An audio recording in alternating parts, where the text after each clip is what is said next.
to manifest like that, the credit goes to Gopikas, not to Krishna. It was their love that attracted his presence.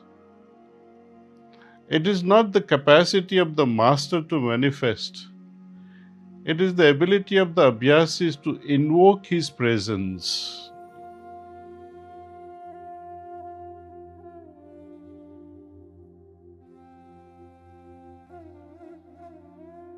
In the life of Pujya Lalaji Maharaj, whenever he was in the court and all of a sudden he will think of a coffee. Fatehgarh is a region where generally 99.99% people would be taking tea. But one afternoon he had an urge in his heart कि चलो आज coffee हो जाए तो अच्छा है. So, believe it or not, one of the abhyasis in Fatehgarh took a coffee pot to the court and served him. How can such intuition in an abhyasi happen? Did it follow the normal rules of, sending a SMS and say, please send me some coffee? Or did it fall from the sky? It has to follow the physical laws. Someone has to make it and bring it. This is one aspect of mystical happening, where someone actually gets the intuition. Another part of intuition is a mystical experience is that, the very next moment something may happen and you become aware of it. So the very act of getting mystical experience, it's spiritual. But when it manifests in the physical world, it has to follow the physical laws. Intuition does not follow the physical laws. Actualizing that intuition has to follow the physical laws.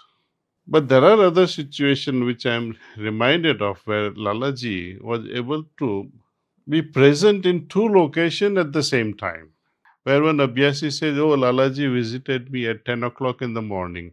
Another fellow also says, he came to my home and we had tea together at 10 o'clock in the morning.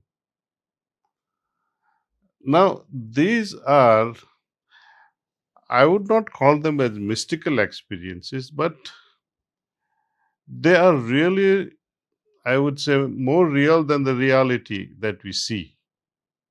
And that too follows the physical principle, but we don't understand how it happens, so we call it mystical, mysterious. But all experiences must follow. The manifestation of those experiences must follow the physical laws. But how they happen, they're beyond us, so we call them mysterious. And so the name is given mystical.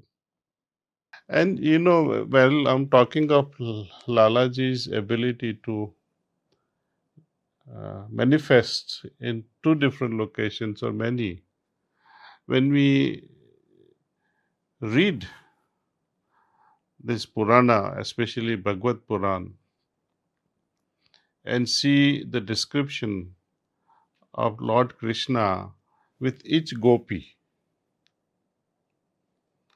people make various sorts of comments about Lord Krishna and gopis. They make it more romantic.